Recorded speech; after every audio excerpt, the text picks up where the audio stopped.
I yelled out a "Let's effing go" tonight here, Cody. What a win here in overtime. Fans that want to be like, hey, maybe pack it in for next year.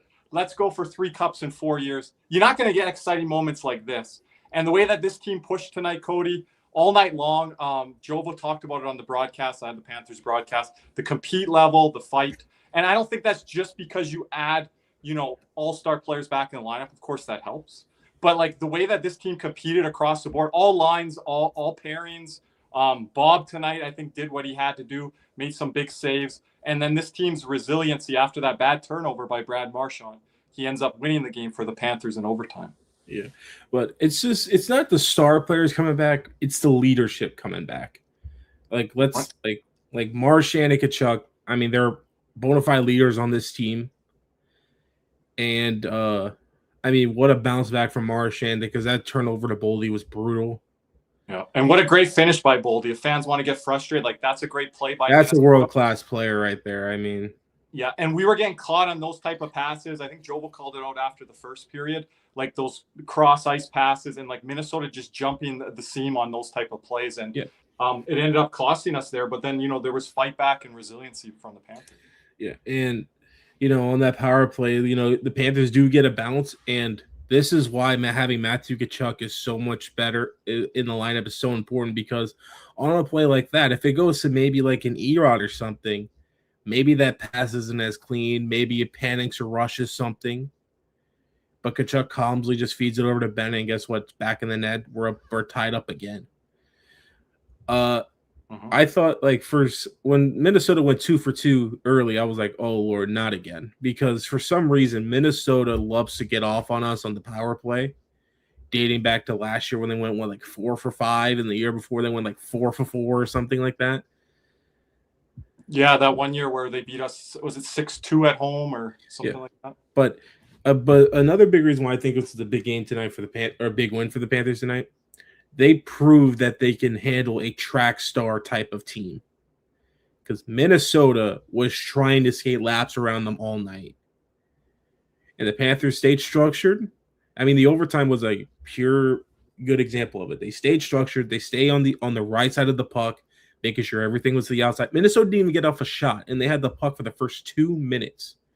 How about the Reds tonight, guys, on the roads? Go back to that. I love seeing it tonight. I was pumped up from the beginning of the night to see it. And that's the old Minnesota Wild home jerseys. I love those jerseys. Right? With kind of the gold trim there and stuff like that, with the Wild patch and stuff. Yeah. I just thought the jerseys were fire tonight, and I was ready to go.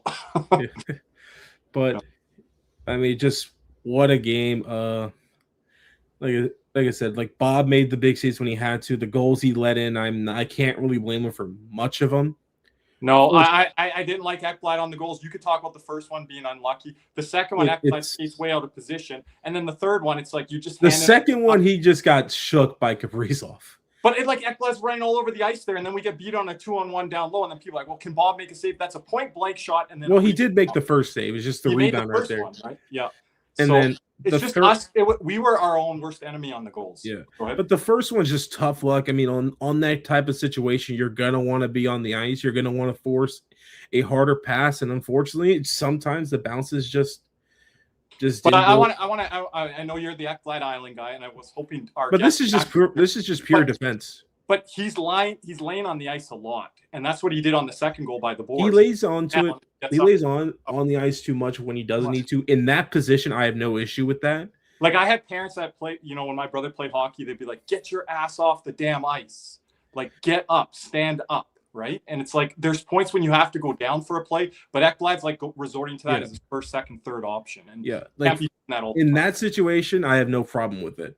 Okay. It's just because you're down a man, you're trying to force a tough pass, you're trying to force a saucer, maybe he goes through the guy, but unfortunately. So you would say go down on the ice on a 5-on-3, and if you're going to take that chance, you're going to take that chance. You're going to be out of the play. On a 5-on-4, you're eliminating yourself from that play, even though you're just one man down. Yeah, 5-on-3 it's a lot tougher because it's just. But I think 5-on-3 I can live with it. Is what I'm saying. I think anytime you're a man down, you could live with it, because especially when it's down low, and when you're down low in the diamond too. So because we went back to kind of a diamond tonight, and then and talk about the special team, because this is all special teams tonight. The first power play, I think it's going to take a bit, because we're adding a lot more new pieces to this first unit. Yeah, people can't expect, hey, let's see our power play numbers go up to where they haven't been all year, which is in the top 10, top 12. It really hasn't been there all year. It's going to take a little bit of time to develop. Let's tweak it a bit. I mean, we're still going to add Jones later in the season when he comes back. Blinkist isn't bad, but like I don't think he's going to be keeping teams honest. Like they just let him have the puck tonight, and then he puts the one towards the net. But like he's not going to make you pay from there. And then we're playing against the second best in the world. And then on their power play quarterback. And then my biggest thing is just I need Bennett on the second unit. It's just like on the first unit, like when it's so scripted, he's not at his best. And like there was a couple points where he just held on the puck for like maybe 5-10 seconds, killing more time, sending times where he needs to move it a bit. I like Bennett's game tonight. He's hitting the net. No, his defensive Lundell game tonight looked like how Bennett has, where he couldn't hit the net. He's hit the broadside of the board. I like Bennett's game tonight. Bennett's defensive game was beautiful 5-on-5. I thought he was very direct with the game. And again, I'm going to say this to everyone. Cody talking about Bennett on the power play. Let me talk about him on the penalty kill. Starting the penalty kill tonight. I don't care what any of you say. I've coached for a long time. I know pretty much for a fact without knowing it. Sam Bennett went into that coach's room and said, hey, coaches, can I talk to you for a second? Sure, Sam. What do you want to talk about? This probably happened about 3-4 weeks ago. I would like to be on the penalty kill more and be a big presence on it, because he was told from Team Canada that's an element to his game that he probably hasn't been working on, hasn't been doing. Now you're seeing him start penalty kills. Like we have not seen this in his Panthers duration. Tell me, Cody, if I'm wrong. Going back to President's Trophy year and prior. I don't remember. And I think his defensive game tonight was really good tonight. Though Bennett's never been really a slouch defensively. He's been kind of like a net zero. Like on the penalty kill, he looks fine out there. Like as soon as he's competing, he's maybe not to Lusto level, but he's a very good penalty killer, I would say, or decent level. Yeah. And when he's hustling out there and like dog on a bone, like he's causing a lot of pressure for these Minnesota players that are causing turnovers up high and fumbling the puck. And the other thing is like the only thing with Ben on the PK is maybe sometimes like he gets a little bit too puck watchy and like rely, because Bennett's an instinct player. But I want him to be an instinctful player on the penalty kill, just like Lusto is. Just like Reinhardt is. Reinhardt takes chances. Our first pairing, they take chances. I don't always love that. But like our whole penalty kill takes chances. That we're playing the percentages by being aggressive. And if we give up something, then we give something up. So Bennett's out there, play aggressive. It's just like on the power play first year, he just doesn't fit there. Like he's better in chaos. He's better when everything's just free flowing. Like remember like last postseason where he scored like a couple power play goals. What unit was that with? The second. Mm-hmm. But our penalty kill, it doesn't matter if it's penalty kill 1, penalty kill 2. Oh no, that doesn't matter. That's never mattered. We play aggressive on our penalty kill. It's never mattered, and it's been fixed ever since we got the personnel fixed after the 22-23 season. But you need someone just a bit, like if you want to go for Hagee on that first unit, I don't mind that. Lundell could be another pick there as well. Again, you're talking power play here. Yeah, just power play because the penalty kill, I didn't think I had a really too much of an issue, even though the Wild. Ooh, we have there he is. I thought he was in here before the us. OG. Oh, he's coming right back. Oh. He's gonna come right back, I think he said. But okay. But both power play goals of the Wild. The Wild have a damn good unit. I mean, they were snapping that puck around. Like Boldy, Kaprizov, then you add Quinn Hughes to that, and Eriksson Ek, who's extremely underrated already. Mm-hmm. And it's just. Can we talk about Quinn Hughes, or do we want to wait for Jack here? Let's wait for Jack here because I can talk about. I want to get into Quinn Hughes because I got some stuff to propose to you. There he is. He is back right here, Mr. Jack. There we go. Yeah, apparently I don't understand technology. So I thought you were in here before us. So where's Jack? How are we feeling after that big overtime win? Hey, Brad Marchand. Hey, Ness is up in the third. You know what though? Honestly, what a hell of a pass by Verhaeghe. I mean, come on. Right? No. Tell me about it. I want to hear about it. Like that was a sexy pass. Come on, he's an extremely underrated passer. just interrupt. This is Banksy, our boy Nick Fairbanks, from the rink live tonight saying this. So we're going to get into this talk with Quinn Hughes here in a little bit that I've got some stuff. But sorry, go ahead there, Jack. Cody. I mean, Marchand out for 7 games and then just shows up and scores 3 points. Game Still our winner. second leading scorer, missing that many games. Oh, God. I mean, you guys. Is Reinhardt the leader now? He was coming into tonight by 1 point, Reinhardt. Only 1 over Marchand. With Marchand missing 7 games. I tweeted out. I sent you some tweets tonight as well there, Cody. Go ahead, Jack. Dude, I mean, granted, took a little bit to get him sort of back into his rhythm, but the second that pass, like that deft backhand came over, I knew Marchand was going to bury it. Didn't you? I kind of did. I'm like, if that pass can get there, I'm like, this is game. And I yelled out a big, let's effing go, Jack. I was pretty pumped for a regular season end. I just felt like that was such a big momentum win here. I was like, we needed to get 1 point going tonight. Then I looked at the out-of-town scoreboard, which we'll get into later. Buffalo winning, Boston winning. I'm like, man, we really need to. I mean, and looking at the standings now, Buffalo's in the top 3 in the Atlantic now. They moved up. Top Montreal 3. fell down because wow. So it's getting skinny now. I mean, it's for the wild card, but the Panthers are still in a good spot. They just need to keep on doing what they got to do. But it felt so damn good for once to see kind of like our healthy forward lineup. Minus Barkov, I know that, but to see kind of just a healthier lineup and not see any AHL wingers out there, like, dude, I'm really preach, man, preach. Yeah, and let's hear it. And I just have a question for you guys. It's actually kind of shocking that Vilmanis, even with Marchand and Tkachuk coming back, has not been scratched yet. So that tells me the coaching staff's liking what they're seeing. You know why? Because of his neutral zone play. Oh, neutral zone play. That was a big part of the game tonight. And I'm no longer. And by the way, I hated the refs tonight. But my favorite, I digress. My favorite ref, Chris Rooney, was out there tonight. Of course, they call it 8,000 penalties here tonight. He likes to be the star of the show, guys. Yeah, that penalty with what? I don't know, like 6 minutes to go in the game. I'm like, and okay, I guess. The one on Sturm though. For Minnesota, that one was bad. Yeah, absolutely. Yeah. And so expound on that. Why? Well, one, because they called it a slash, and I just thought Erod lost his balance. I didn't see a slash at all right there.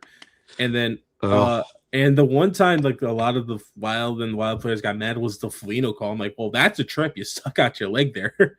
Guys, there's plenty of space on the dark side. There's plenty of space on the dark side. Come over here with me. What about Kaprizov trying to fence tonight and slash and hack and all that?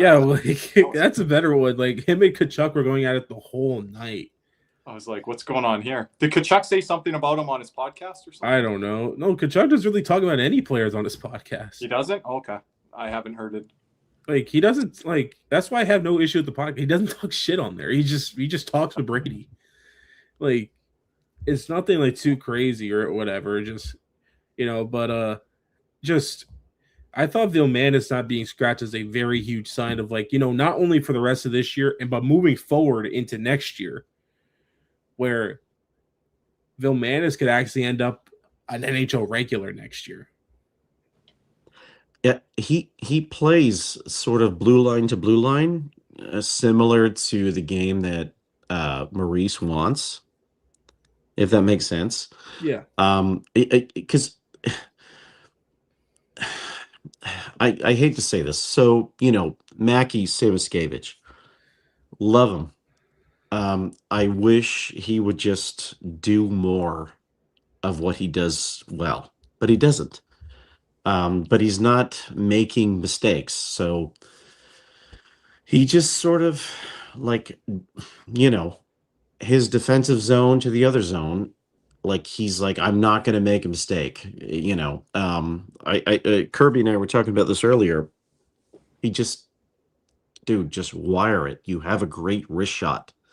But what he does is he misses the net high and wide, and it rinks around, and then it gives the other team an opportunity the other way. But he's not Evan Rodriguez. He's not Carter Verhege. So he doesn't have sort of that ability to be. This is what I'm going to do to save my job, kind of thing. And unfortunately, it's like a detriment to the way he plays, because I feel like he's a good player, and he should be, um, a middle winger for us that can score 20 goals. I'll give Rooney a little bit of a break tonight because the one official did leave the game. Yes. Yeah. Oh yeah, the one linesman. I didn't even see what happened. I didn't even see that. Anyway, but let's get to the hockey stat cards here tonight. I have a question for you guys. Just name a guess. I won't say. I'll just reveal it. Who do you guys think is the top forward for the Panthers? And who is the top defenseman for the Panthers? Forsling, Marchand. Forsling and Marchand. Jack? Let's go with, Reinhardt was always my guy as a forward. And I'll say Mikkola. All right. Well, Jack got Reinhardt correct, but Aaron Ekblad is once again the top defenseman. I should know how Cody said that. I don't know. I thought Forsling was the better guy on that pairing tonight by quite a bit. Banksy said at the rink tonight, Ekblad was missing a lot of his assignments. So I always refer to the people that were at the rink versus to what Ekblad's been graded a lot of favorably by these game stat charts. Like, he's been first like the last maybe 5 out of the last 6 games. And then Reinhardt, like, this has been by far his best game in about 2 weeks. Because I really thought he struggled. You know what? I'm glad you brought that up. Reinhardt, he was everywhere tonight. His board play was great. I thought the way that he sort of dictated the middle of the ice was great. And Ekblad, when he does his sort of like flip play, sort of like a flop shot, like a golfer, and just gets it out of the zone, like, that's all I can ever ask for him. Just continue to be like a stud on defense and let Forsling skate for you. I love it when he plays that way. That's what has won us cups. And let Reinhardt just be brilliant. I got you. And then by the way, Capitals and Oilers are on a barn burner right now. Oilers just tied it up again 4-4. Oh yeah, Capitals on the Western Canadian road trip right now, right? Yeah, and then but another thing I want to point out, Carter Verhege, I thought had a hell of a game tonight because he was everywhere. He was on, like, this was the same Verhege I saw last year, but the thing was, like, last year he didn't score, but he was on the forecheck. He was physical. He was about as good as you can be. And then I think Bennett deserved a higher score. I thought Tkachuk continues to kind of just still grow within the game. It's weird, dude. Tkachuk just gets points. We're sitting here and going, like, did he have a good game? No. How many points did he have? 3. We're like, he falls into points. Like, that's what I try to tell everybody. And then on the Minnesota front, I mean, Matt Boldy, Ek, Kaprizov, by far their best players. Dude, Boldy, if he was a Panther, goddamn, dude. What's funny is I'm pretty sure the Wild offered him to us in a trade. I forget for what, though. I want to say it was like a draft pick or something. He is a Massachusetts guy. I know his aunt. Actually, I'm Boldy's aunt. Oh. I'm actually pretty good friends with her. Wow. Her name's Katie. She's awesome. The dude's a stud. He's a stud. I've been on him like the last 2 years where I had him like on the Four Nations roster, like as you put it, before last year. Mm-hmm. Cody, we've talked a lot on him. Like he's a prototypical Panthers player. And then Let's roll to Money What happened? Puck right here. Hello? You got us? Jack, are you with me? Yeah, I'm here. Yeah. Oh, Marchman hat trick. Jack? Oh, you don't got Jack? I'm here. I seem to be here. Oh, you don't have Jack? I don't know I'm what's here. going on. I'm here. Jack's here. I hear him. I got no sound. I'm here. Does anyone else have sound? I'll back out. I don't know if anyone else. We can hear you. Well, let Kirby back out here for 1 second. I don't know what happened, but we're Dude, gonna roll with but by the way, that pass by Verhage over to Marchand. Look, I still think my favorite nugget from last postseason. Money. How cool was that, dude? Look, the last nugget from the postseason was he led us in assists. Now I can't hear anyone. All right. This is going. Jack, back out and come back in. All right. All right. I guess sorry for the technical difficulties. We will be continuing as follows. Back to your regularly scheduled programming. Kirby, you got me. Yep, you got me. Right. All right, now let's roll to the Money Puck charts here. Did you guys only lose me, or did you guys? No, Jack couldn't hear me as well. So, okay. Look, little technical difficulties. It's all good. We're just gonna keep it moving. Marchand with the 2 goals tonight. Reinhardt with 1. Bennett with the other.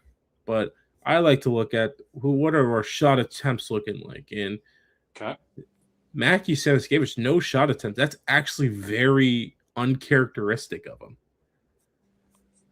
Only 10 minutes of ice time here tonight. Oh, Velmanis only with 5:24. Then again, the special teams will. I know the special teams, but I still wanted to see these guys get a few more minutes here, Cody, as well. How no shot attempts you said for Mackey there? Yeah, that's very He led our team the other night with 7, and he only had 2 on net. Yeah. And then Lundell with 7 shot attempts. How many shots on goal did he have? He had 5 on net. Wow, I thought he missed the net a little bit more, but. The Forsling led us away tonight at 27-16 of ice time. Jack, come back up. We're trying to get you in. You might be having some difficulties there. Yep. No, Jack is resetting everything right now. Just a quick shout out. Make sure to follow our boy C's down here. Make sure to subscribe to his YouTube channel too. He's trying to get to 1K subscribers. Oh, yeah. And then what was the deserve to win meter? I never look at this, but Ryan showed it to me the other night. Oh, it's towards us for about 56%. Why is it still moving here? Okay. I don't know. Now it is 55% to the Panthers, 44% to Minnesota. Okay. The expected goals pretty much even. Kachuk was at the bottom of that the other day. Mackey today was there? Yeah, Kachuk is right here. Okay. See, this is where I don't agree with the metrics versus the eye test, which we've talked about here the last couple nights. Kachuk's been at the bottom here. The expected goals and different things, but I've liked how he's kind of played, Cody. And when he hasn't played well, he's kind of been quiet, but he hasn't been hurting us a lot. Now, the power play tonight, I think it was the early power play tonight, there might have been a turnover or 2, at least 1 turnover from him, which we talk about often. There he but is. I like his overall game. Jack, you got us? Yeah. All right. I don't know. It was streaming. Don't worry about it. And Kirby, just talk with Adonis real quick. He wants to know where the member chat's located. So you go to the homepage here on YouTube, go to the area, scroll all the way over Adonis, go to posts, and then you should see members only, and you'll see all access to the members only posts. We've got a poll going on right now for the members only chat. Send your details in there. Only the members will see. I need to be able to grab your information so we can get you on the next members show.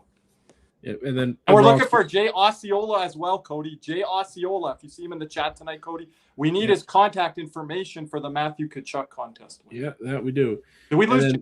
Okay. I say, we lost Jack again. We might be. Jack, you with us? Technical difficulty. Lord, look, thank God the Panthers won. So, but I want to look at this. I'm definitely here. Okay, we got it. I just want to talk about this number right here. Quinn Hughes, 31-16 of ice time. Now, what did they say in the NHL he's sitting at right now for ice time? 27 minutes a game. Is it first, second in the NHL? I think he's first. He was first among defensemen, which means he's going to be first. Was there a moment when you guys looked up, like, from whatever you're doing to the television, you were like, oh, he's not on the ice all night? He's on the ice all night. The guy's sick, right? Yeah, he leads the league at 27:47, which is a whole minute more than second place, which is 26:39, which is Mr. Zach Werenski. Just an absolute, just like. Yeah, go ahead and say it. He's a stud, dude. Can He's I a stud. talk about Quinn Hughes? I like his play. I think he's a more effective player than Erik Karlsson, because I think Karlsson hurts your team more than what Quinn Hughes does, because you could say they're both, first, second, third type of players in their era. So I think it's very fair to compare. But Cody, the furthest we've seen Quinn Hughes is in the second round of the NHL playoffs. I felt he was bullied out of the Nashville series. I think if we want to play a Stanley Cup team in the next 2, 3, 4 years, I think we match up well against Minnesota, Kaprizov, Quinn Hughes, because we can push them and see if we can push them out of the game. I'm still questioning that, and I want to see what he looks like next month, and then I want to see what he looks like in the spring in the playoffs. This is my determining factor on Quinn Hughes. Yeah, I mean, in that of Nashville series, he was playing close to like 30 minutes a night. I mean, they were running his behind into the ground. But they were forechecking his ass. So Cody Kirby, tell me, what is it about him that makes him so legit? Like, what is it? Is it his skating? Is it his IQ or what? It's his skating. It's his skating and IQ.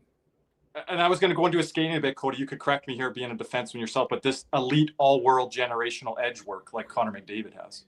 Like, listen, just like you can't. Yeah, no. Please tell me, because I want to know. It's the edge work and the fact that he can turn so tight.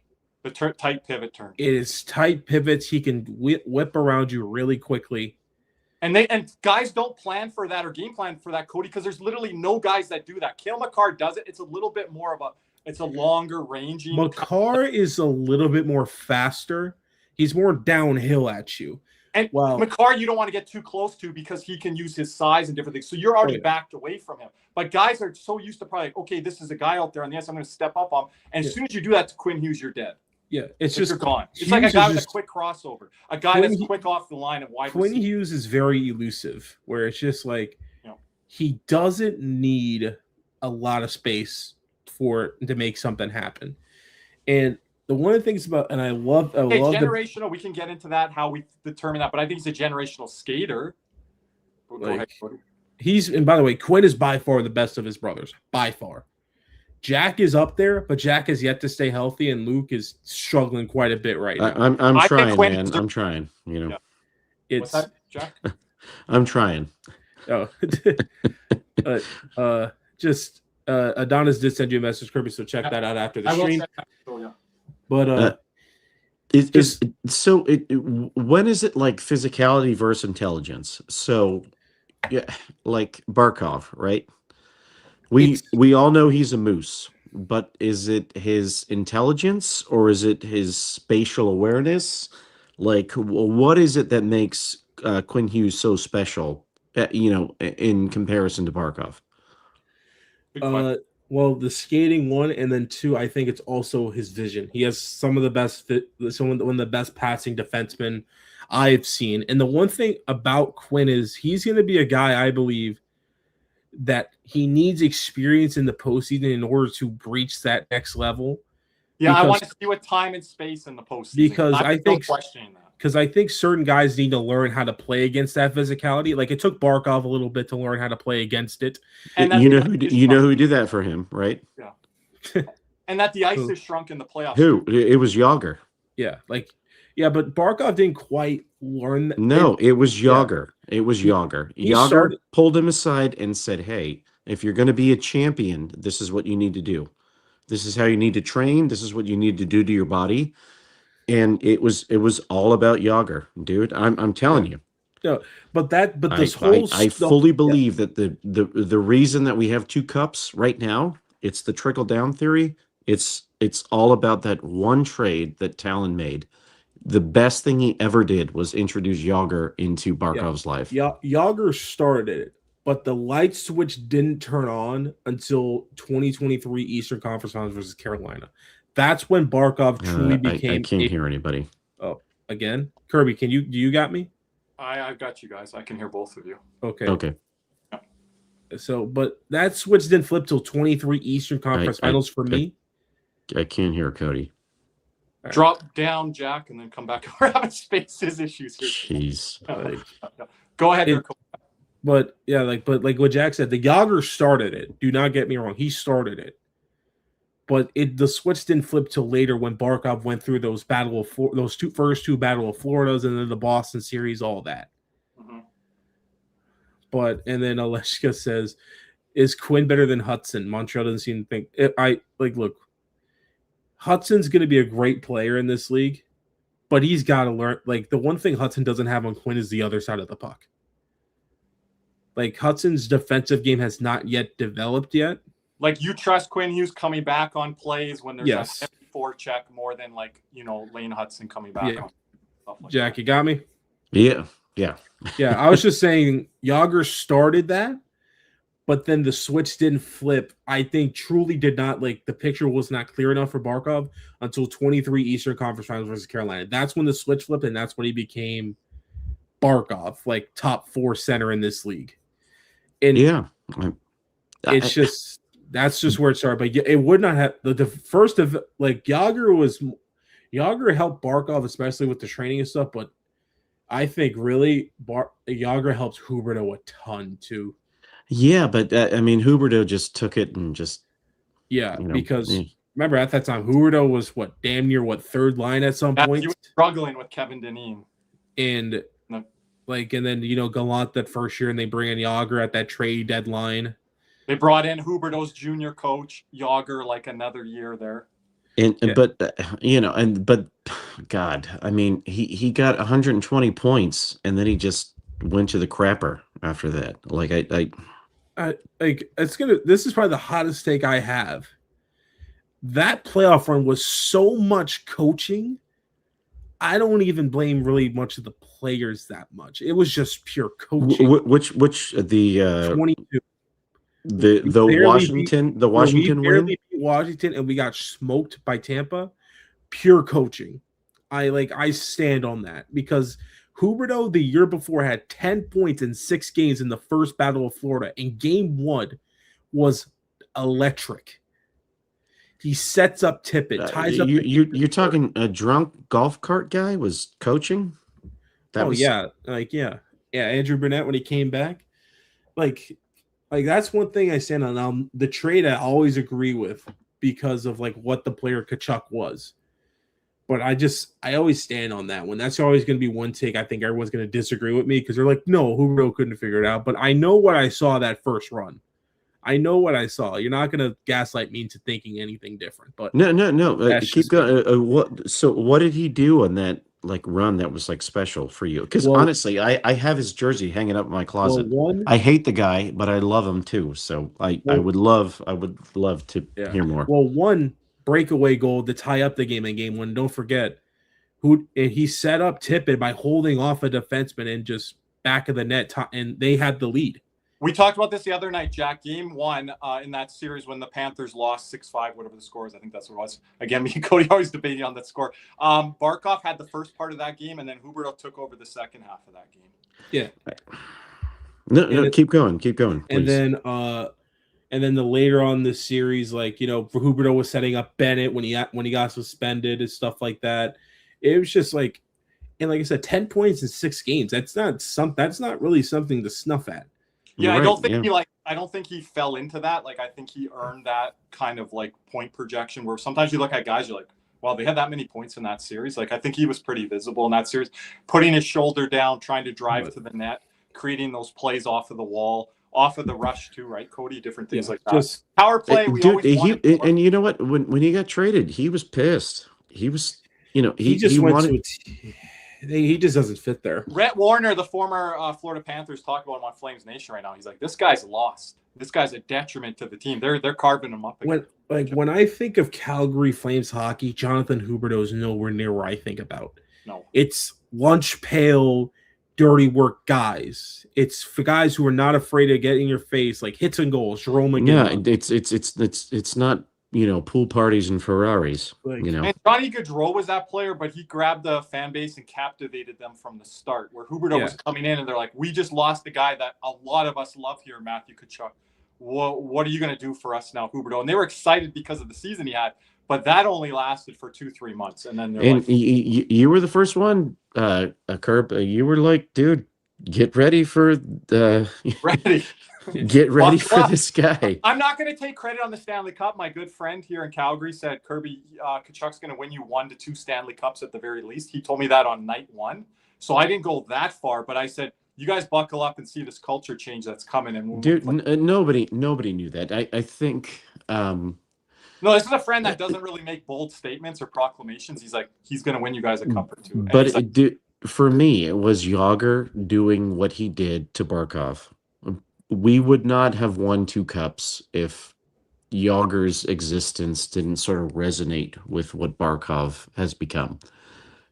I still wish we kind of re-signed him after that 16-17 year, but the switching of the general managers and all of that and stuff like that.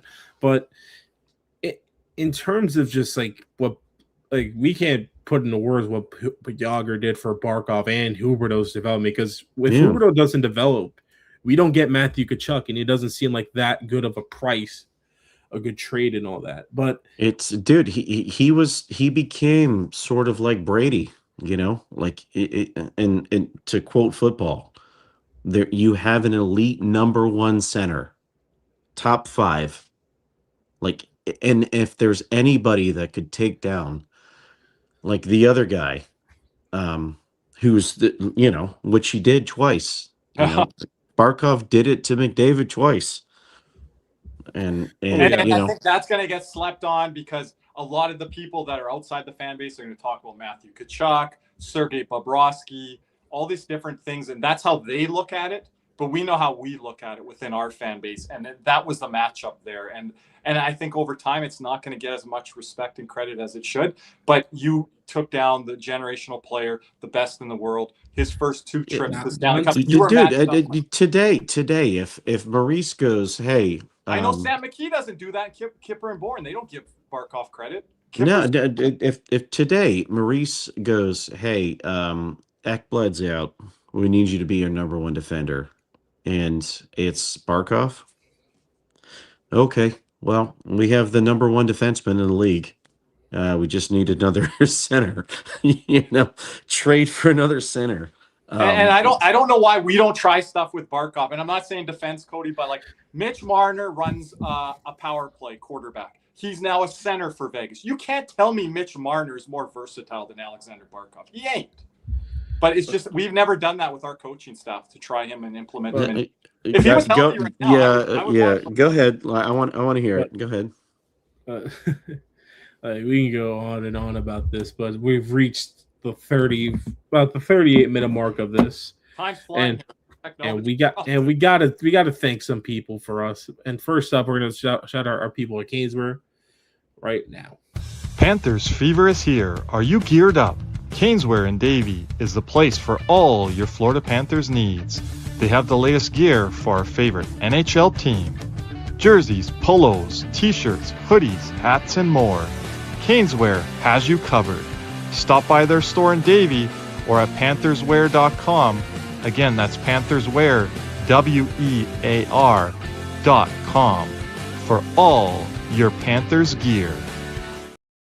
Another word from our other sponsor, Jeremy Beckham at Beck Sells FLA. Champions don't settle, and neither should you. Let me introduce Jeremy Beckham at Beck Sells FLA, bringing a competitive edge to South Florida luxury real estate.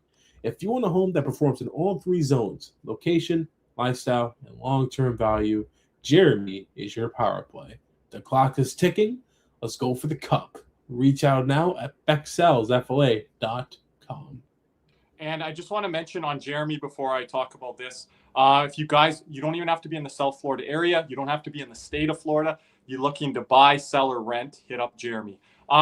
Appreciate everyone that subscribed to our channel. If you're not, it takes just a second or 2 to check. Make sure to hit that subscribe button, like this video and other videos this week. We are planning to be here tomorrow for the live stream, Chicago Blackhawks versus Florida Panthers, the entire game. Watch along with us. So be here tomorrow for that. comment on our videos. That helps with our algorithms there. You can purchase a super chat donation anytime we're live, such as now. You buy your own membership, gold and silver. We are going to have a Brad Marchand contest coming up here soon. I think that's going to be for gold members only. So make sure if you want to upgrade to gold, you'll be eligible for that. You can gift memberships to the community. By the way, everyone check.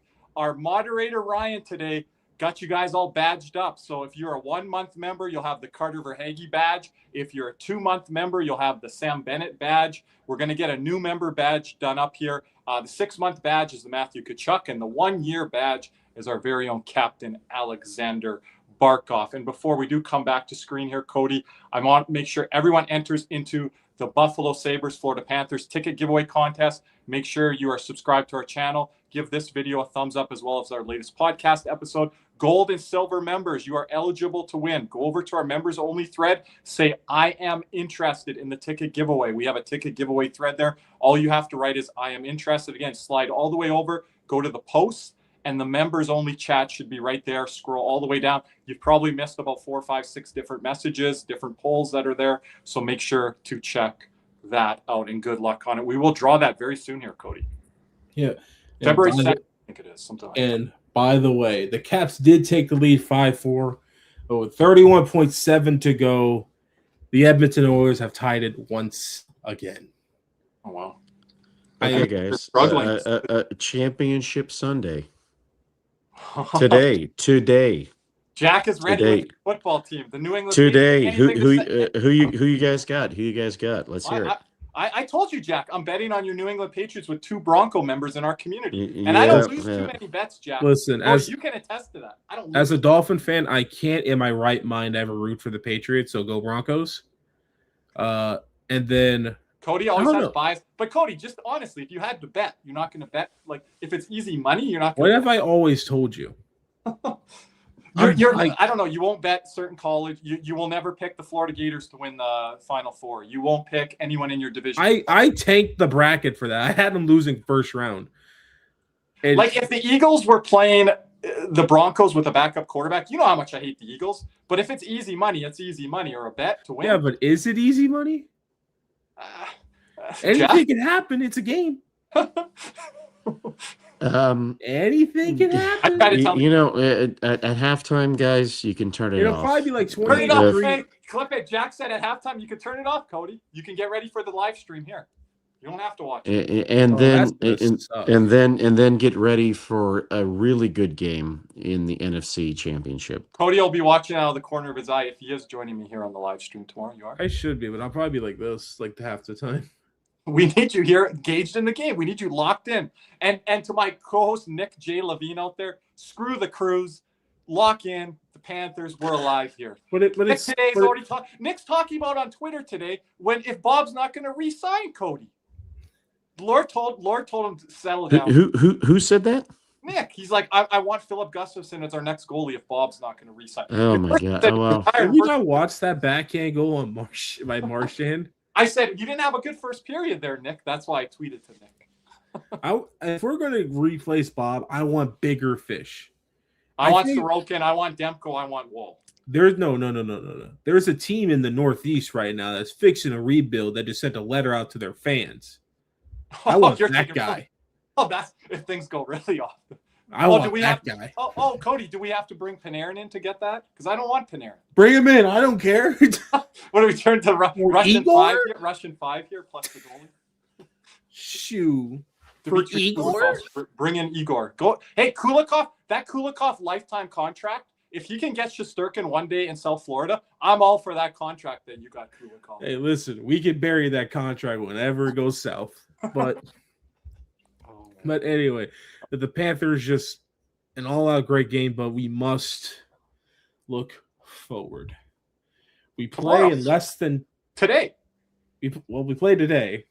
They got to be on the flight on that 90-minute flight over to Chicago. Here's the thing: we're running out of runway.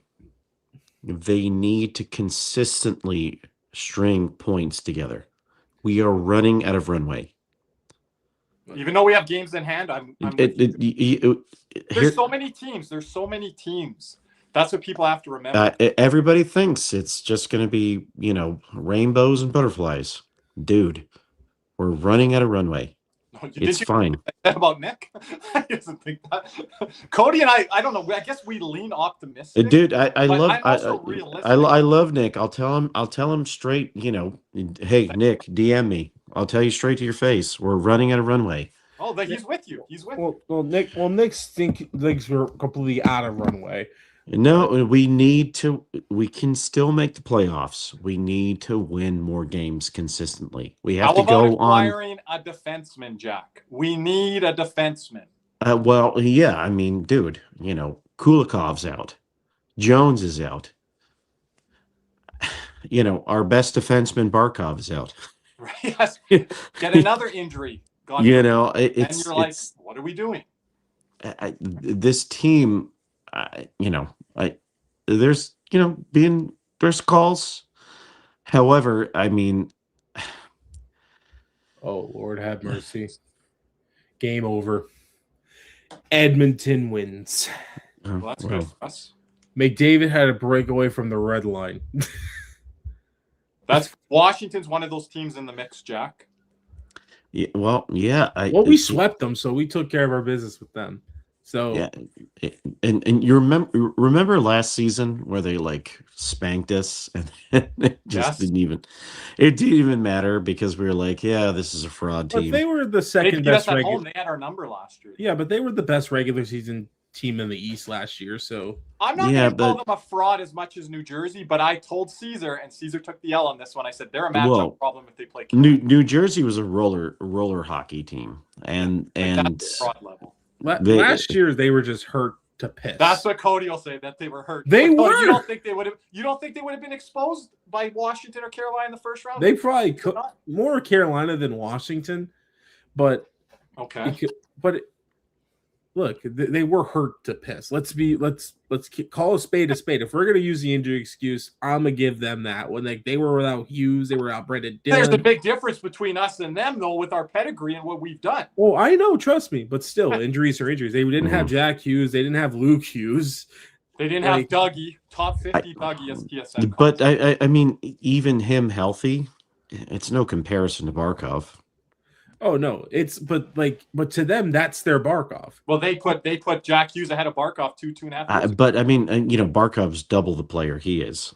Oh no, but in New Jersey's mind, like that. Right? Yeah, you're right. So, but anyway, just like we got Chicago at a place that we have not played well in the last 3 seasons. Well, ever since Paul Maurice came into power, we have not won in Chicago yet. We have historically started out slow in that building. I'm waiting for the shutout tomorrow. Can I just address this, Beef Cat? Someone sent me something where they ran into Dmitry Kulikov, and he said it's not really he's not really close. So, and it's from someone that I trust. So, I said it right to him, and then he sent me the message the same day. So, what's the Kulikov injury? Torn labrum. So I don't even know when he starts skating with contact. That's the thing. So, like Jones is a little bit more realistic than Kulikov before Kulikov Jones. Yeah. So again, I think he ran into him at Ice Den or somewhere. God, wouldn't it just be fantastic is if we sneak in and Barkov's back, Jones is back. Jones better be back by then. I mean, damn, if we make the playoffs and we're without Seth Jones at that point, what the hell? But by the way, does anybody know what happened to him? It's collarbone. It's probably either a bruise. They probably find a fracture or something. Maybe it didn't heal as well. A hairline fracture or a very deep bone bruise. I'm surprised that he's or something like that. And I think the Panthers weren't comfortable with sending him, so that's where the replacement came in. Jackson, he had to make that decision not going to the Olympics. So that's a big decision on Seth Jones and Dogs. So he probably felt like he wouldn't be the best out there. So anyway, if he took an injury, it could be worsened, right? But that's a big guy for us to have stay home and rest for us. It is, but we also need him now before the pre-Olympic break. So it's it's so much and I feel for him on the Olympics, but USA, we've talked about how deep their blue line is. They can sustain that, but what hurts us is not having him now and then like you said, the rest is the positive side of it, I guess. But we need to, like you just said, Jack. It's very urgent right now. What your opinion is on Belinskis. Well, no, he's going to the Olympics too. You love that? And hey, Jack, the man is going to the Olympics too. Don't forget. Jesus Christ! Oh my God! Ugh. Why do we have so many Olympians on this team? This comment here. This is bearing the lead. We usually do after dark. Cody, do you have it available to show? I don't, but it was something with it was something with gym equipment. No, check in the after dark. I sent you the image. Go to the after dark. Can you find it? Speaking of after dark, are you guys available to help me shovel my driveway in like an hour? What, the CNR community? Yeah, everybody. Anybody wants to come over? How much is coming down? It's just light snowfall up here in Western Canada right now. Oh no, it's a. They're calling it the storm of the century. There it is, right there. Look at this, you guys. Oh my God, this is wild. And the black eye on top of it. What the hell? What the hell is that? It's like Frankenstein. What's going on there? I don't know, dumbbells. And they played like garbage against Mitch Marner and the Vegas Golden Knights. I guess 10,000 on the board for Mitch Marner, Cody, because they put 10,000 on the board. So Mitch Marner's like, hey guys, here's 10,000 if you want to have a good night. But they couldn't do that for Berube. No, they couldn't come in and play a good game for Berube. Dude, what? That was who was that guy? I was so disappointed. Like the Leafs, like they were down 4-1. They nearly came back. I don't know if they deserve to, Cody, but okay. But just you were so disappointed about the Leafs. What? I wanted to see a little bit more like feistiness. Like, in the Mitch Marner game, you mean? Yeah, I wanted to see that. I wanted to see a good game right there. Well, the feistiest was before, and I have that clip too. I don't know. Well, let's. Keegan Colasar ripped the jersey away from a fan. It was an adult. It wasn't a child, and it said "sellout number 16." Let's see where Dom and Micah? who's the other guy? I call Micah the Chart Boys. No, the friggin' I don't know. what is his name? The dude that he's all Leafs all the time. Oh, Dangle. Let's see where Dangle he was and Dom not happy. He was not happy. Chucky, I love Chucky growing up. I lived off the Chucky movies. And Leprechaun in the hood, Cody. In the hood, in outer space. Love that stuff. Just and it's funny. That was Anthony Stolarz' return game. Yeah, why? Oh, they're mad. Oh, I listened to Zach Phillips' post-game show. He was not happy. They were mad. What the F are we starting Stolarz for in this game? Like, there's enough drama. It's so leafy. Let's put Stolarz in that first game back. Why not? It's like, what? That's the funny part. Remember when he beat the hell out of that Ottawa Senators guy?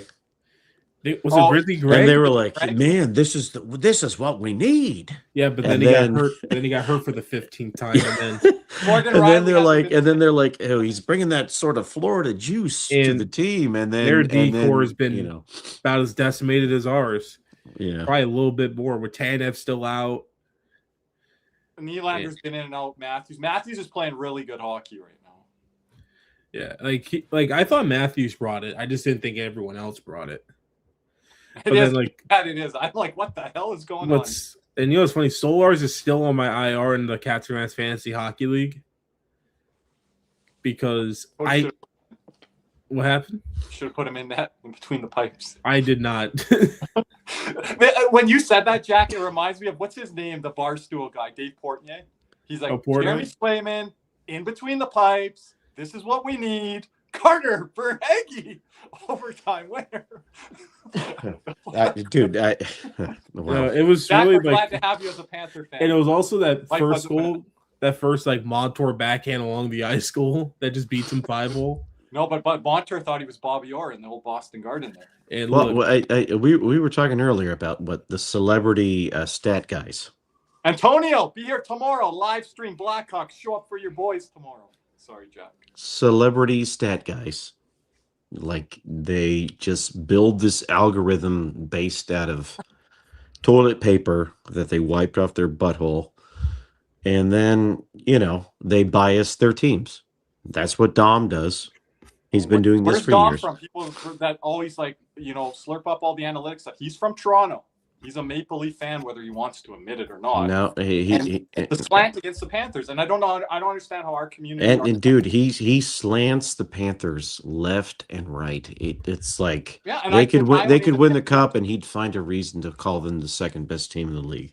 The year that we finished first in the division, I showed him how we were going to get there, and he didn't want to hear it. I showed him home road schedules. I showed strength of schedules. I went into a whole thing with it. And then Micah's like, "You want to buy my membership?" I'm like, "No, I don't want." No. Here's the thing. He doesn't show his math. Right. But he does not show his math. Here's my thing. I'm not like this hoity-toity, mathematician guy. He does not show his math. I talked to you about this earlier. Like, there's dudes in the insurance world that get paid money hand over fist to project futures. They're called actuaries, and they do nothing. They get paid fraudulent money, and this is sort of what he does. And I'm like, fine, dude, you carved out your own existence for doing this. Sweet. However, Jack I would just like rips to shreds my career field. Nice. I'm not. No. Go ahead, Jack. Cody better not be a sellout. No, but here's the thing. You show your math. He does not. He just goes, "Oh, no, this is my algorithm, and it is because it is." Yeah, no. If I asked you to explain, expound on the background of like where you're getting, X equals Y because of a Z, you would be like, "Oh, of course, I can tell you that." He doesn't, and he goes, "Oh, well, you have to pay for this." And I'm like, "Well, fuck off, dude." Like, I can't stand that guy. Sorry. I mean, I'm on my soapbox about him, and he can go screw. Anyway. Jack sent me that today. All the Panther fans were upset with him today on the Athletic. Who cares? Who cares? Yeah, exactly. Who cares? He's the same guy that legit said, and I quote, "Going from Andrew Brunette to Paul Maurice is an all-time bad move." Yeah, and you know what? This is exactly what he wants, because I'm talking about his. I guess, right? Yeah. His dumbass on Maybe I should have put the tweet. I ignore a lot of Dom's come on my page before and bitched at me. Here's the thing, guys. We have cups. Right. Yeah. Hey, let's take word from our co-host Nick Levine. He said, I don't get engaged and all that. And I'm glad Nick doesn't. And Cody, I'm glad he doesn't. He's just like, we've won. I don't get into it. I think Nick would be he just gets pissed off and yells at us behind the scenes. Yeah, more with us. What is this guy? I see it, but I don't need to respond to it, Dog. Like Patrick Waugh said it best. We have 2 Stanley Cup rings. Plug in our ear. But Jack, I'm on your side a little bit too. I'm not afraid of the smoke, but I'm also not getting involved in all of that. Yeah, because you know what it is. Why I bring it up is because it feels like an easy target this year. Yeah. Because the Panthers are down what? 6 skaters, starters. Now it's 5. No, it's probably 6 now. It's Barkov, Jones, Kulikov, Gadjevich, Nosek. Who else are we missing? And he's just like, "Suck it up, boys. You're back-to-back champions." But that's why they're never going to have it doesn't matter that your 2 to 3 best players are out. You're champions. And I'm like, dude, this sounds a little petty, It does. Yeah, what I do, and Cody knows this for a fact, I've got away from that from when I first started doing content. I'll usually send it to Cody. I'll put it in a group chat. I respond to that stuff, and I did today after talking to you, Jack, and some other people. But I respond to that stuff maybe 10-15% of the time, because there is some content to it and to create discussion and different things. But I'm like, what other content can I put out there instead of using that as a quote reply or whatever? Now, today I went at a Vancouver Analytics girl, Rachel or whatever her name is. She was bashing Dale Talon and saying different things about the analytics community, and that Sonny Mata and the Panthers, they base a ton off analytics because, they're always kissing up to each other and stuff like that. Then I showed them the charts from JFresh, Brandon Monters, Sam Bennett, Ratko Gudas is. There's another guy in there. Really low on the charts. Analytics community just shitting on those guys when they came into Florida. But then they want to praise Zito and all that because of the cup rings. They just want to jump on the bandwagon and everything like that. But if it didn't turn out that way, they'd be slamming them. Right? Well, dude, and we got Bennett, and everybody was like, "What is this? What are we doing?" Panthers We lost got why they traded Emil Heineman and this draft, these two draft picks, right, Cody? we got Brandon Montour. What are we doing? Yeah, for a third. And like Montour was like analytically one of the worst players. Gudas's WAR percentage, guys, like wins above replacement, right, Cody, was at 1% or something. I'll never forget. Like Kirby was like, "Why are we signing Gudas?" I didn't like that sign. And what the hilarious thing was, he never got suspended with us. I was like, "Why are we signing this dirty guy?" That was the funny thing. Is like I was wrong. That's a Kirby L. Gudas. No, it's not even an L. It was. This sort of squad has identified players that have basically grown outside of their sort of substantial capabilities that we see, from past distinctions. Bennett has, Reinhardt definitely has, Montour definitely did. Gudas is a captain now. Like, it's captain. That's right, dude. Like, they were able to identify players and just sort of. And analytics plays a part in this, but I don't like the analytics community, Rachel in Vancouver, telling us how much it does. I think a little bit is sort of. I'm sorry to cut you off. No, you good, Cody. No, I like Cody. Maybe you can speak to it. Is it just about the human being? It's just the Panthers have a perfect mix of the analytics guys that know what they're talking about, but also with hockey guys that know what they're seeing. It's the perfect mix. That's fair. You can't because you can't really like building an all analytics team. Like, I mean, look at Carolina. I mean, their guy was all analytics until they went and got Rantanen of a big issue. Dude, today 1 year to the day. Yeah, and he didn't want to resign, which is kind of like still like a big indictment on the Hurricanes for that big. And I want to comment here as well. I think for Cody here on the East Coast. Thank you, Cody. There's a conspiracy, like, because they're all Toronto based and they're writing for these major publications. If you're writing for Vancouver, Toronto, guys in New York, like, you have to look at where they come from and like kind of what their track record is. And there's like inherent bias there and a narrative that they're trying to say. And when it's not right, Jack, that's when I speak out on those ones. But you know what? They never respond back to me. They never respond back. No, they never try to clown me. They never try to ratio me. They just ignore it. And I'm like, I've gone at the Tampa Bay media. I've gone at Dom and The Athletic. They don't respond back. Because yours is a healthy, like, well thought out process. Yeah, and before I tweet it out, I'm like, let me look this up. And theirs is a very sort of, mayonnaise bias. Like, the reason I like talking to you guys is because you don't bullshit me. You tell me, hey, this player sucks or this player doesn't, or, Yeah, we try to poo-poo on your parties. Like, hey, I'm excited for this guy, and I'm like, well, dude, and Cody said it like multiple times. He's just like, dude, I'm going to be honest with you, and I appreciate that. I think my favorite, like, Cody has family in the West, Western. I call Cody. Cody, I know you hate it, whatever, but like an honorary Canadian, he knows what's going on in Western Canada. He knows what's going on north of the border. He knows what's going on in these areas with family and friends. But dude, Cody said to me on the side, dude, Jack, you're out of your gourd, and I'm like, yeah, you're probably right. Well, Cody's very blunt and doesn't pull punches. So, and Jack, you'll challenge us. So, I'm sorry, that's just how my dad was. Like, if I sucked, he told me I sucked. Like, and I appreciate it. I'm like, well, he's not wrong. That's the same. Like Reinhardt. I was raised like Sam Reinhardt. It's like, we don't do that here. Like, I wasn't a big raw guy. But as a captain, I was captain of my teams. I'm like, we don't do that here. Or like, I what still would love to know who the hell told Schmidt, "Ayo, we don't do that here." I think it's Reinhardt. It was Reinhardt, Barkov, and they said Kachuk, but they never Kachuk could. I could see Kachuk saying it because Kachuk doesn't give a damn. But potentially. And by the way, I love it's like we don't do that here, and they scored that sick goal.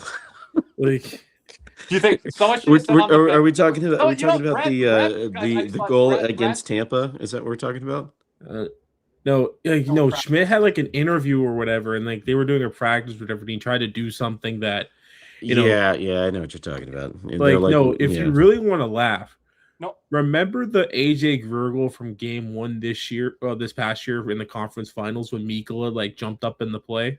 That's what I'm talking about. Yeah, Maurice hates that play. Like, he's like, thank God he scored. Yeah, he's like, I would have liked it because he would have been benched. If someone would have said to Brad Marchand today after he made that turnover, it could have broke so much like tension on the bench. Like, we go down in the games like, hey, Brad, we don't do that here. It's just like, and he scores after, and then he would get the guy in the room after, right? He's like, what do we not do here, right? But like Brad would have responded to that in a good way. It's funny, like on that shorty, I have my eyes closed the whole time because I'm just like, it's like, because if I'm a leader of the team, I would have said a joke like that to Brad on the bench. If I'm a championship, we're very relaxed. I would have been like, nice pass, buddy. It's like, nice pass, but we don't do that here, And that would have just been like, he's like, I'm going to show you. You know what pisses me off about that? He had 2 options to make that not happen. And he chose the wrong one. Yeah. Door 3. Open mystery door 3. And that's the funny thing. That's the funny thing about it. So people get on me like, dude, why are you such a Maurice homer? And I'm like, dude, because he always tells you to make the one decision that will get you out of a situation where the puck's not in your net. He's always been that coach. And my God, you know what? If people, I don't think they want to hear it, but dude, he might have won a cup with Winnipeg if they would have listened to his ass. This is a pretty good tweet from @AJ support group. If the Panther did what Marcus Foligno just did, we'd have Steve Dangle tweeting all night about us. Because like it's just like moves like Dangle, baby. Look, I'm just so happy we won this game. I would have been so mad if we lost this because I liked our jump from the start to the end. Dude, yeah. By the way, I say this all the time. Neutral zone Jack. We were the better team in the middle of the ice entire night. That's Minnesota's one weakness. They need to find a center, and badly. Dude, if they had a guy like Barkov, that would be like a multi-cup team there. I don't know if they necessarily, because Eriksson Ek is like Barkov light, not like all the way there. Wow. That's a stretch. No, they play similar. Like Eriksson Ek extremely underrated. But they play like he plays similarly to a Barkov. He's like Barkov, Nico Hischier. He's like in that like realm of like those types of centers. I feel like Barkov's a 200-foot player, and it's just like Eriksson Ek doesn't have the offensive or the hands that Barkov does. Okay, but Eriksson Ek's a 200-foot player. It's just Eriksson Ek is a 200-foot player, and he's a really good power play guy in the bumper. Yeah, they need more of like a Bennett type. Like that second, a cannonball versus versus an assassin kind of. Yeah. But Eriksson Ek, I feel, is extremely underrated in the NHL. But like that's one guy I've always liked. Other than the power plays, Panthers dumb. Like, don't get me. It's like I don't know why we can't stop that damn power play. I really don't. But they were snapping that thing. But like overtime pissed me off so bad with them. Because I'm just like, they're just like I remember how you called Montreal's junk window dressing? That was window dressing. Just stay in the circle, go back, skate in the circle, go back. And then they run into each other. Like, yeah, that's where That's where I question Minnesota, like in a playoff situation. You're not playing 3-on-3 or whatever, but when time and ice is limited and you're trying these tight plays, Quinn Hughes just knows how to play, Cody. And if you're playing that tight blue line against a Colorado, a Florida, even say maybe a Tampa, like that space is going to be closed off on you. You know, second round conference final, Stanley Cup, whatever. It's just that opponent.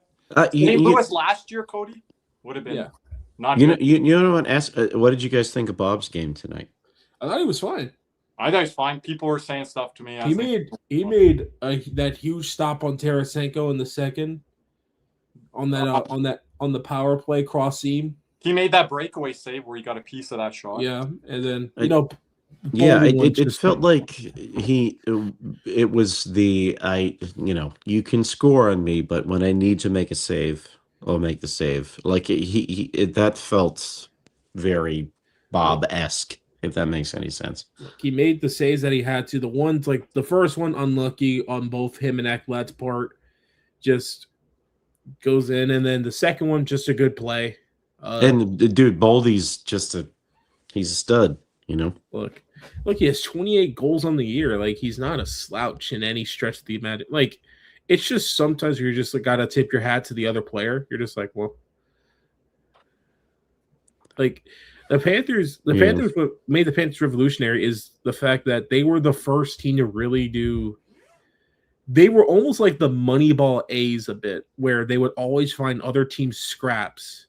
Dude, what a comparison. That's fair, though. Yeah. And then make them, like, good. Like, Washington's a team that kind of followed that path now. That's what we did in 23, where Maurice is like, what am I supposed to do with this guy? And Zito's almost like, figure it out. Like, well, we had, like, $2 and a McDouble for Cast. But Zito's like, this is all I can give you. And like, remember we signed Mark Stahl to be the 7D? We're like, oh, 7D. Now he's top 4. That would be like Hatterberg with the Oakland A's. He's got to be your leadoff batter. You guys realize the reason that worked, it was because of the system. It was the 5 feet in between the ice and the boards. But Zito had no other choice that year to trust in it as a new coach, because it was a gap year and where we up against the cap jack. They didn't know stuff like they know now with this team. Well, I mean, and granted, and it's a better roster now. Like when Maurice walked in the door, he, I will say this, he convinced management on something that they didn't know. That Barkov is a top 5 player in the league. They didn't know what they had. They had a superstar, and they just didn't know it. And he goes, you guys are misusing one of the best players on the planet. And he goes, I'm going to build the team around the way he plays. Fans got mad at us the first year, Maurice, and you were there on Spaces on the postgame. Got mad, and they got mad at Lex and I.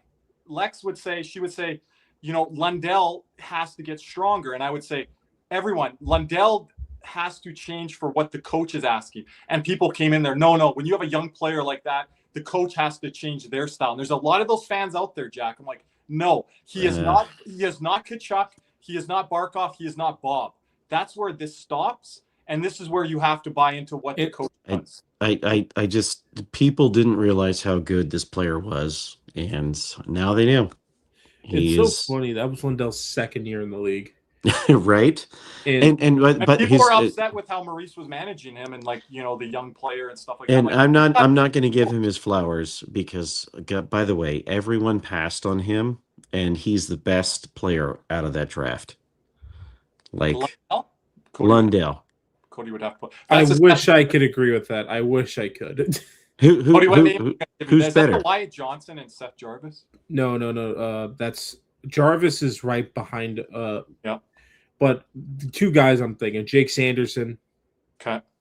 I'd rather have Lundell. Tim Stützle. I'd rather have Lundell. I'm not a big Stützle guy, but I like Sanderson.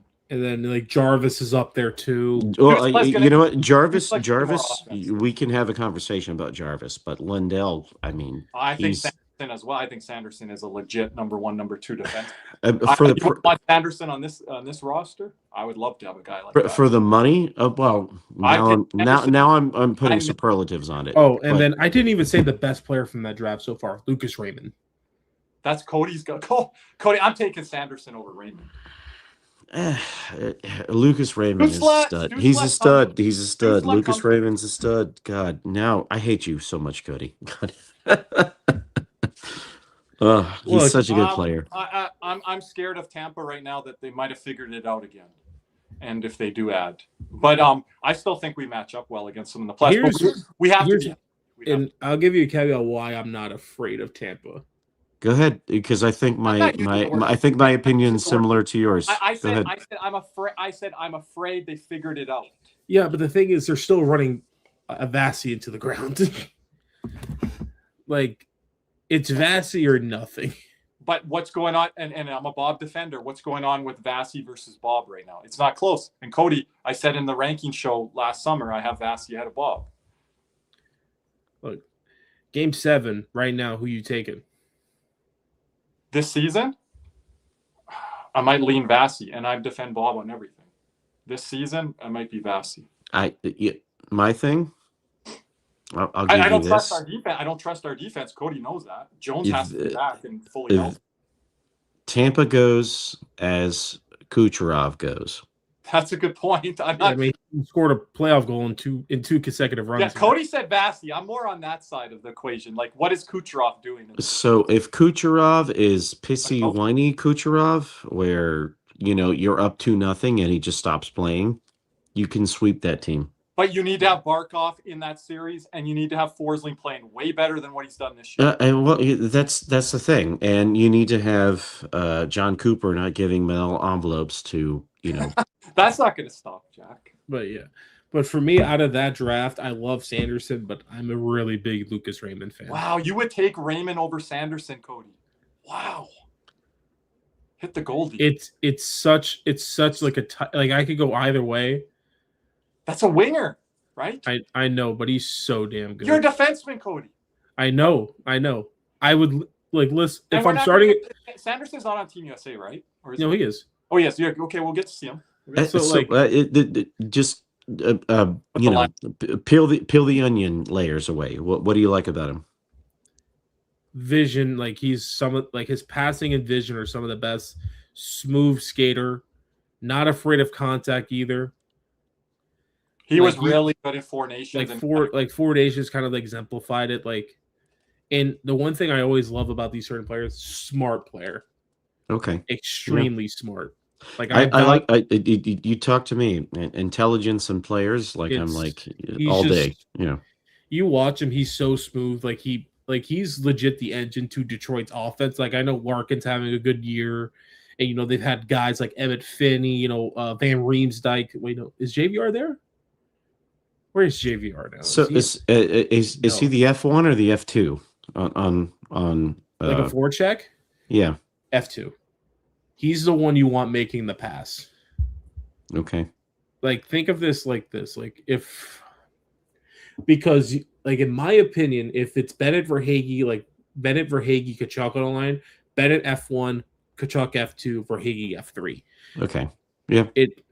And then Barkov, Reinhart, whoever the hell else is F1, Barkov's F2, Reinhardt's F3. It's just kind of just like that. But with Raymond, Four Nations kind of I was talking about last year Four Nations, and Kirby saw him. He's like, okay, now I kind of see what you're talking about here. And the same.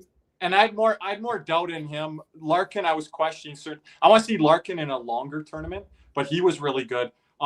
Boldy was one that I was favorable to, like Cody, and then I was that just reconfirmed it with me. So there's a lot of those guys last year. Slavin reconfirmed what I've been saying about him. So there's a lot of those different guys, and a lot of them were on Team USA actually. It wasn't on other rosters.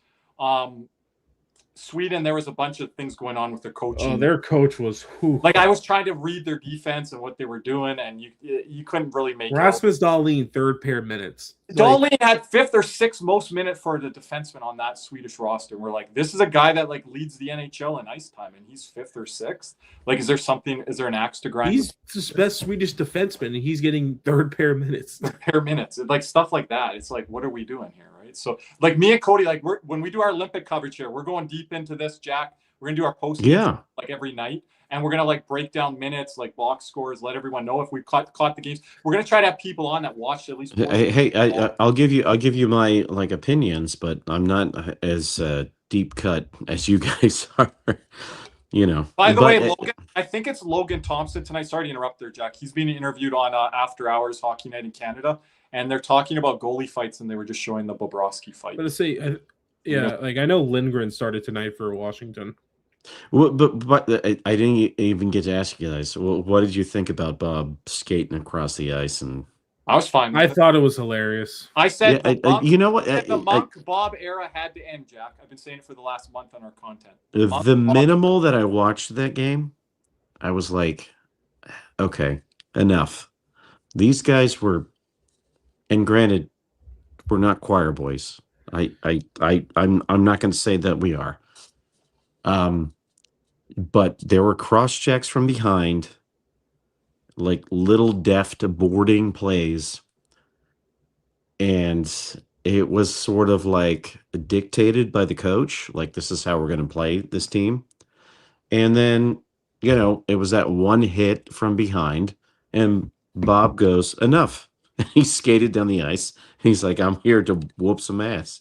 I talked to Cody about this. I think it was just the accumulation of his play of late, the team in front of him that Bob's never going to say. It was just everything. It was a lot of things. And you know what? Maybe he needed to sort of get out of his own headspace a little bit because, you know, the funny thing with him of late, it's just like, dude, like make the saves. But then you go, well, he made a lot of really crucial saves, but break down the plays that are in front of him and what we're giving up. Like, right. We're capable of more. That's why I got mad on that Carolina 9-1 game. I don't care how many guys were on the lamp. We shouldn't be losing like that. Dude, you told me don't look at your phone when you get off the plane. you're like I'm hoping for Pedro. Oh my god! I woke up and I looked at my phone and I'm just like, Jesus. That was Kirby in rare form. But you know what's funny? We had the Canadian Olympic team roster right below, like right on the bar below us, and yeah. I have a stat right here for you, Kirby. I'm going to put up some of the guys that were left off. But go ahead. I'm going to try and guess to see who this player is for me. Ever since being named to Team Canada, this player has had 0 points and is a -12 in his last 11 games. I don't need any hints, but can you tell me the position, or should I just guess first without the position? I'll guess first. Guess without position. Drew Doughty? Correct. Yes. I said I don't like how they built the defense. I wanted my boy Money Monter. He has 0 points in his -12 in his last 11 games. What, Mackenzie Weegar? Look at all these guys we got on the bottom here. Noah Dobson. And speaking Evan Bouchard. And speaking of Evan Bouchard, 6 points tonight. He had the hat trick plus 3 assists. So Evan Bouchard had the hat trick tonight. My boy Mason Marchment had the hat trick. Was there another? Oh, Caulfield, right? Yep. Night of hat tricks here. Was there another guy? Not that I'm aware of. Marchand nearly had one, but no. Wow, Cody, I thought I knew that one. So who has Bouchard in the CatsNRats League? I'm curious. Sounds like a Lex player, maybe. Does Lex have him? Or Don Bania actually went Draisaitl Bouchard, I think. Cody, you'll appreciate this. I was talking to Sahaj today, and apparently Downstate might be writing the new Moose song. Oh, Moose is getting a new one? You're allowed to. Listen, hey, Kirby, for fantasy hockey purposes, Bouchard, 14 points tonight. Oh, for fantasy points. That's yes. Wow. I think Marchment had 10.5. 14. That's crazy. Yep. Shout out my boy Charlie Coyle, 5.7 here tonight. Oh, I want to add, since Jack mentioned about Downstate. Jack's a musician, does great work. Jack, we're putting something together here for our post-game show here. It's going to be Jack's instrumental music being featured. So we're putting something together. Our guy moderator Ryan put something together here. So we're looking. I should get my saxophone involved. So yeah, we're gonna pick out some tracks, Jack, and we're gonna and dude, honestly, keep reaching out to Zach Call because he loves you guys. He thinks you're the you know. Well, whenever we get some type of wrestling collaboration, I know he's more of a baseball guy than hockey. Well, he's dude. Hey, we can talk baseball too all day, every day. I like what Cody should start. You know what's funny? You know how like sick this guy is at baseball. He's like Tom Amansky, like dude, like center field into a garbage can, like on a rope. Oh wow, the old Ichiro. Yeah, dude, he's like legit one of the sickest dudes. Like, yeah, okay. That was my sport. That was my. Listen, it's funny. I know we're in like dead middle of hockey season, but I'm excited for baseball season this year. Yeah, Cody, hope springs eternal. Baseball. Hey, you know what? I'll say this: the Red Sox have a very deep starting pitching staff. Oh. Look, they need another bat. No one's going to beat the Dodgers, but you know, there's this 13-year-old kid out of Puerto Rico. I want to say, you guys got to check it out. Someone sent it to me today. He's already being scouted for Major League Baseball. And they said he could play tomorrow in the major leagues. 13-year-old. That's a little crazy, but hey. I'll send you it if you guys want. But my Marlins acquiring a Canadian kid, a one that Curry told me about this year. Yeah, Owen Casey. Yeah, that's a guy. Marlins fans out there in our community. Yep, look forward to him. Yeah, pretty good. Good batting. We should hit 280, 290 at his peak. But anyway, listen. There's our baseball hot stove. We are hitting 1:30. Yes. Eastern time. We got to be back tomorrow, everyone. We appreciate everyone being with us tonight here. Yeah, like 30 listeners all night. It's a pretty good night. But big win for the Panthers. They deserve this win here tonight. Hopefully they won't be too gassed going into tomorrow because it is a back-to-back and it did go in overtime and it was a fast-paced game. So. And shout out Adonis at the $1.99. Everyone stay safe tomorrow. Much love. Let's appreciate it. Adonis, I'll check with the members only chat there, so we'll get set up. We do have a couple dates. Go vote on the poll, members, of when we will be here. I think we're gonna do either one of those dates because that's what's winning. If you guys want free money, bet the Patriots and the Rams for the Super Bowl. Money line. I got the Patriots bet with our cocky Bronco fans in our community. So sorry, Broncos fans. You're going to get disappointed. Enjoy your Sunday, and you could be Super Bowl. No, I definitely will. Jack, I've never seen a conference championship or Super Bowl in my fandom lifetime. Cody hasn't sniffed anywhere close to it either. So I haven't even seen a playoff win. The most I've seen is the divisional playoff game because I was a Cowboys fan. Look, we got plenty of room on the bus, the Patriot bus. Come on. I will never get on that Jack's damn taking bus. applications, people. I'm loyal to the Star. Hey, listen. Everybody doubted Drake May, and now he's an MVP. So I like Drake May. I'll take Drake May when Dak's done in a couple of years. Ooh. Listen, man, fins up to the day I die. Maybe Steve. Look who pops up as we're wrapping up here. Nation with Jack. Oh, there he is, Big C's. What's going on, baby?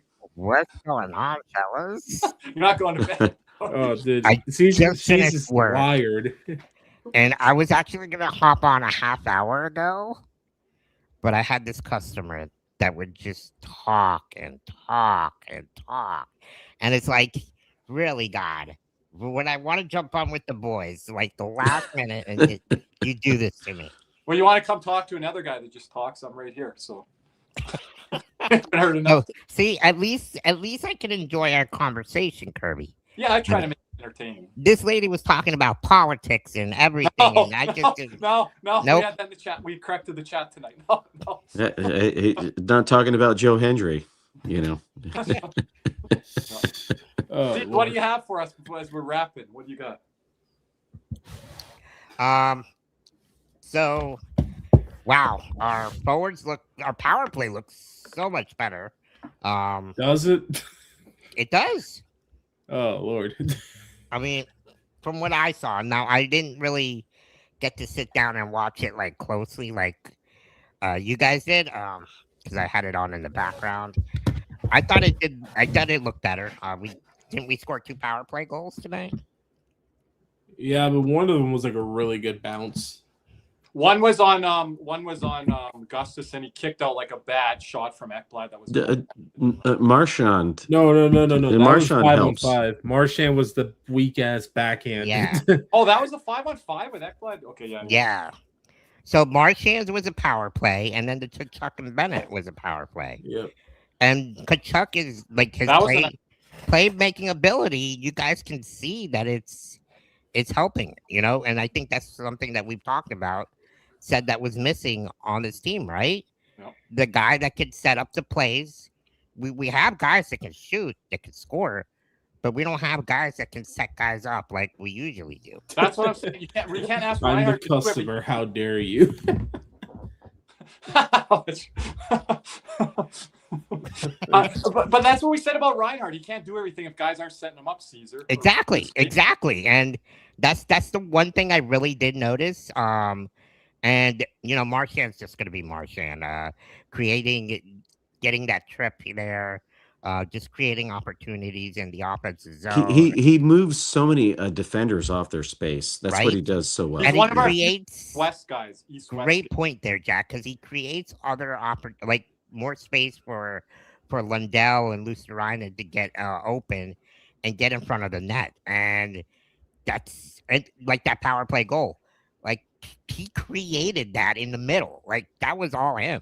Cody, I don't want Cody to get mad at me here. I'm not saying he's as good a skater as this guy, but he skates like a bigger guy, like a Cale McCarr, where he sneaks in and sees stuff. Like he's a little guy doing this. And like I want some of our bigger guys to be able to skate like that. They can't do this.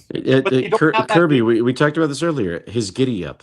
The giddy up too. Yep, the giddy up. Yeah, he just we were comparing him to Mackey, but Mackey has nowhere near the finish. Great.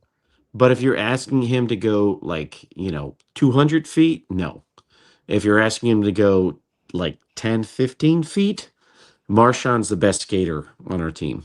He knows how to utilize all that small time and space and whatever. If there's a lot of time, if there's not a lot of time. And then he knows what to do with the puck, and he's a phone booth guy. Like, dude, he's just sick, man. It's crazy. It's crazy. He's sick. I didn't know that for 82 games a year, him out in Boston, that he could do those things in a phone booth or when there's a lot of time and space. You know, you were like, what are you guys asked me last year, well, who are we getting? And I'm like, you guys are getting a number one, like top 5 right winger. Like today. I was like, bro, I'm like, really, Jack? I'm like, really? And I'm like, well. and then he showed up, and you guys were like, well, shoot. I knew he was good, but he's exceeded my expectations. But now he was also coming off the injuries, and a lot of people out there, Jack, you were one of the few that wasn't doubting him. No, I mean, he chose Florida for a reason, because he knew he was going to win the championship down there. That was, sort of like Brady going to Tampa. Like, I knew I was going to win a championship. Well, that's why I think, they say Brady over Belichick now, but that's why I think Marchand is cemented as a Hall of Famer because of what he did last year for the Flyers. People that doubt guy before he's in now. Dude, he's a 2-time champion. For a good 6 years, he was a top 10 player at his position. He was a top 10, 15 player in the league. Yeah, you can even go that far. Yeah. Went from a scrapper, bottom 6 guy to first line winger, top power play option, face licker. He's a stud, man. He's a freaking stud. I don't know what else to say about him. He's just people got mad at me, Jack. I said he was my number one priority over Bennett and Ekblad because of what we needed to have him to come back. And I'm like, I'm not playing Lundell with scrubs. And that's the funny part. Whether it's sort of, I'm just gonna be that Montreal or Toronto donkey. Come on, Marchand, just you butte. Yes. Just make Toronto feel less about themselves every day. You total beautiful bastard. I love you so much. He goes, "Oh yeah, they wanted to sign me." People were telling me Ugh. before Yeah. even Marchand scored the goal tonight, I got a DM or two that people said, "I love Marchand. I love this guy." I'm just like, okay, the love. Dude, but it's him showing up, and he goes, "Yeah, they wanted to sign me, but they didn't." And Marchand is just the Van Gogh of painting the rat traitor, make you feel less about you. Like, he is just brilliant. I freaking love this guy so much. Anyway, Yeah, a great point there on Forsling. I thought his speed helped us out today. On Yeah. several occasions, I thought, him coming back and being able to defend on the defensive side. So I thought that was really impressive. And and of course that one goal against Ekblad, of course it has to go right off of his glove into Bob's into the 5 hole. But overall, I thought they played a gritty game. Panthers. They seem to be playing well right now, and we got 4 points. If we can get one more tomorrow, I would like to, but if we can get one, a very successful road trip. Mm-hmm. Yeah, I wanted to get one tonight. I was envisioning overtime, so Kirby gets a bell for that, even if we lost tonight. And then I said we got to go into Chicago and try to find 2 in that. that's a good team we beat today, right? It is. Oh. Yeah, and we're matching up a lot better with them than we have historically, which was never good. So I think how we match up with this team, I really like how we do with Hughes and Kaprizov and guys like that. So Look, we play good. We play good in Minnesota. So yeah, we're playing a lot better now. Anything else, guys? Thank you, Caesar, for dropping by. Thank you, Jack, for being with us all night. Yep. And I'm at the wit's end here. Yeah, I could tell. We're in overtime right now, but no. This feels like quadruple. Patriots knocking on the door of destiny. At least, this wasn't the Panthers. Who did we play the other night? Jets. That game was a snooze fest. Yeah, boss. Still working, but yeah. We'll leave it there. We'll be back for our live stream today. But anyway, we appreciate everyone watching here today. Once again, stay tuned. We will be live for the live watch party of Panthers versus Blackhawks, 7:00 Eastern time. We should be on right around about 5 to 10 minutes before puck drop. Yep. Once again, shout out to Caneswear and Jeremy Beckham of Bexcel's FLA and Les Dunbar, your sports memorabilia store. As we sign off here for Mr. Jack, Moves Like Yager, Big C's, the absent Nicholas J. Levine, Kirby Lupel, and myself, we say thank you. And as always, let's go Cats. What's up, Cats and Rats fans? If you enjoyed that video, be sure to hit the like and subscribe button before you head out. If you're listening to us on Apple and Spotify, make sure you leave us a 5-star review. And just like always, let's go Cats.